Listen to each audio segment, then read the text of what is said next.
I remember when we had Chad Bird on, a couple months ago, and he talked about, the phrase, if I wouldn't trade it for the world. Well, certainly, I bet I could go to any cancer survivor and say, hey, if you could not have cancer, would you want that? I'm sure all of them would say, yeah, I would want to forgo the months of chemo and the different therapies that I had to go through. So again, we want to count it joy when we face trials, because it bolsters our faith, not in ourselves and the way we handle them, but in God who sustains us.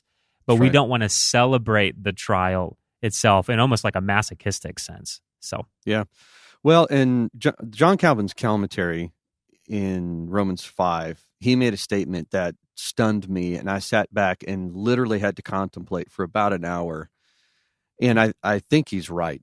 And he says this: all sorrows we endure contribute to our salvation and final good, which eventually, immediately people are up in arms about the concept of contribute. But if you understand what James and Paul in Romans 5 are saying, that trials and struggles expose our sin and our frailty. And the confession, even when he was quoting chapter 5, even in point 3, it's in the providence of God, it says that he allows us to linger at time in ongoing sin so that we will have a greater dependence upon God. And then what passage do they reference? They reference Romans 5. And I think that's a fair example that when we head into a trial, we find ourselves in the midst of a trial, we may not be, and he's not speaking of sinful trials. I think there's spiritual trials and there's physical trials, and then there's sinful trials. And Peter says, don't find yourself in, you're going to suffer. Don't suffer for the sake of your own sin. So let's be clear here. Right. Not all trials are because you've done something sinful, but it's exposing the weakness of your flesh and the weakness of your heart. And trials, this is how I understand them, that we are so easily enthralled by the comforts of this life and by the ease of life, that when we face a trial, trials are testing our comfortability. It's the only way. Otherwise, it wouldn't be a trial. Why else would you call it a trial? So when you're talking about a spiritual trial, you're probably being persecuted for your faith. You're being attacked for standing up for your view of marriage or the Bible or sexuality. And then when it comes to a physical trial where you have some kind of a sickness or pain or suffering, or for instance, coronavirus, what it's attacking is our comfortability of life. And it reminds us that this life is not what brings us hope. This life is not the end of all means. It reminds us that this place is broken. It's destroyed by sin, and the only thing that makes it right is what is to come, which is our hope. This is why in Romans 5, he starts with, our hope is the faith in Jesus Christ, and then he ends with the glorious hope to come. So I couldn't agree with John Calvin more when he says that the trials contribute in that it bolsters our faith. It strengthens. Of course, trials can't make you saved, but they definitely can strengthen you in the one who's saving you. One way I might articulate that, John, in agreeing with you and agreeing with Calvin, is if we think about ourselves, we've all gone through trials before.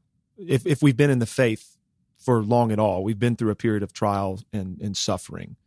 And because we're still sitting here, people listening to this show and the three of us today, still trusting Christ, we can give this testimony. And this is a lot of the utility of trial, I think.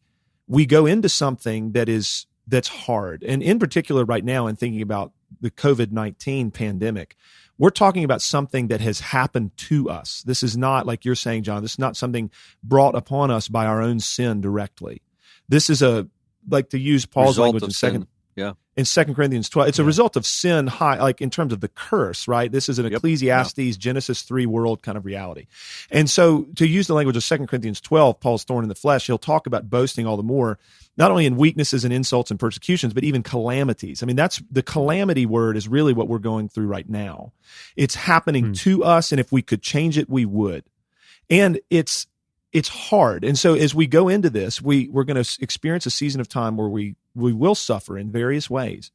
And the kind of left to ourselves reasonable conclusion is to doubt God and to struggle and to not trust him and to question everything with respect to what he's revealed about himself and about his son and the way of redemption. Well, when we make it through this trial, which we will by God's grace, on the other side, we will look back and we will see, man, if I could have left Christ, I would have.